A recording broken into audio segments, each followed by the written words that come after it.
God created man and Zadar created basketball. This is the sign everyone can see in the legendary Yazine Hall in Zadar.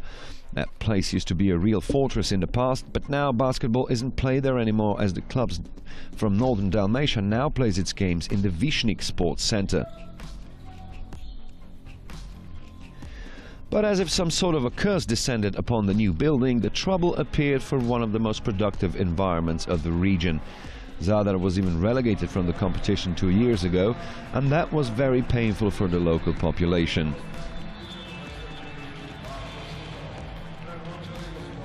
But of course the foundation for the crisis lays elsewhere than just the change of where they play, and the men in charge are aware of that.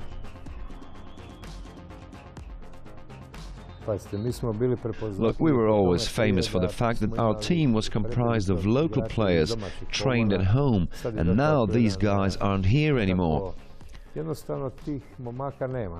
We cannot put together a team of players from our academy. And the second reason is the poor financial state, as we had many debts. As we say in Croatia, we owed both God and the devil. Klub koji je bio velikim dubiozama, dakle bili smo dužni i Bogu i vragu, ono što se kaže. In the attempt to solve the financial crisis, 2 years ago a joint stock company was created and the city council now takes care of the business end. Still, Zadar's budget is too low to be in the equal position as most of the others in the league, and that is why the club will have to eventually return to its roots, its own production of players. We're trying to do something in that regard. We believe we can be successful in reaching an agreement with the city council, so we can build a sort of a stationary object for the young players, which would have loosened the burden for us. We don't have a wide enough base of players. There are between 250 and 300 children, which is not enough to provide sufficient progress. In the Zadar region, it is also very hard to find really tall kids. Up to 200 centimeters you actually can, but not taller than that, and that is why we are forced to look elsewhere in the region. Of course, the fans can relate with the homeboys much better, especially if the foreign reinforcements are doubtful in their quality. There were many examples in the past, but in the case of Andrew Lawrence, it is a different story, as the Brit is very happy to be involved in such a strong competition.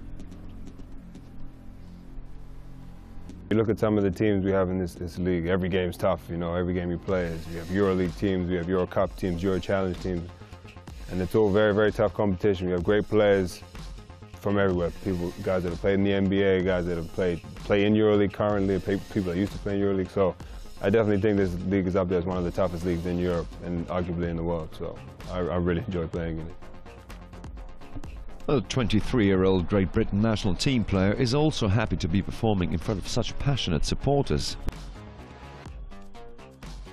Well, they go crazy at the games, which is great, you know. Hearing fans just going crazy at the game is all you can ask for as a player, you know. It gives you it's like a sixth man being on the court, you know. You're always just running up and down, you hear them, it just gives you extra motivation to play. Now, I've heard great stories of the other gym, you know, so I don't know how that lives up to this because I didn't play then. I can only go on what my experience is, and it's been great so far. But of course, neither he or the supporters cannot be pleased with how things are evolving in this season. Kriza je svagdje, pa I ovdje kod nas u Zadru. Kakva kriza, financijska? Look, the crisis is everywhere, and it's no different in Zadar. First and foremost, it is the financial crisis. If we had more money, we could have bought better players and had better results. Also, the men in charge could have done a better job in leading the club.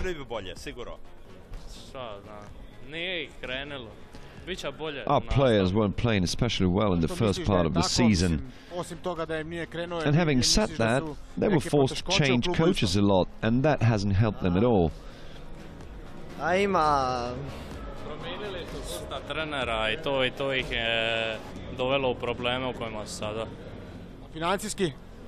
Regarding money issues, it's going on for some time now. In any case, the club should be investing more in the young players. Treba se u mlade uložiti, u mlade igrače.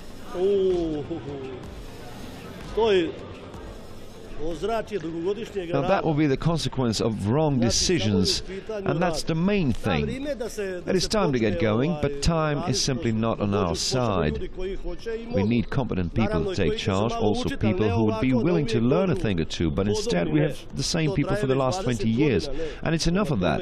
Why can't Croatia have more good basketball players?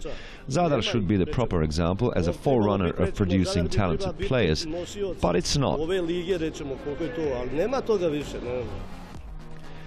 So the Vox Populi counts for something, but the question remains whether the men in charge will listen to them. Still, there is faith that things could change. Now the changes are in place in the first team, but it's also clear that it's too soon to be making any substantial comments on it.